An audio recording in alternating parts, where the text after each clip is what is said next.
Coming up, is looking at your ex's photos worth your marriage? The divorce rate in this country has dropped off by almost 20% in the last decade, but for a lot of marriages that are doomed, there's one place that divorce attorneys are scouring to find evidence. Social media provides a treasure trove to find justification for a breakup.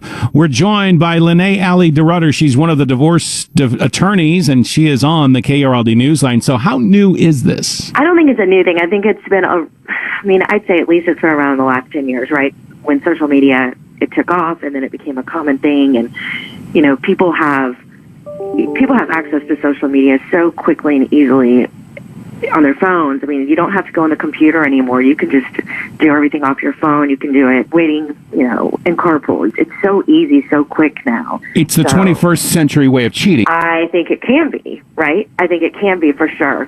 It opens up a lot of temptation. So if you have a marriage that is going through some difficult times, or you're feeling super disconnected with your spouse, but let's face it, that's what leads to divorce. You guys grow apart, and that naturally happens when you're living your daily chaos and rat race between work and kids and finances. You've got that temptation sitting there all the time that you can, connect with an old boyfriend who starts telling you how beautiful you look and what a great family you have, and let's go, it'd be great to get coffee and reconnect. Which of the social media do you find is most used in divorce cases? Facebook is because the younger generation, they're really more on the Instagram and Snapchat and even Twitter. But I think Facebook is the one where people that are in their 30s and their 40s, you can go and look and see, and you can, it sounds bad, you can kind of stalk and see what their life is and what they're doing, and then connect. And then you have the instant messenger that goes off of Facebook, and so you can start talking that way.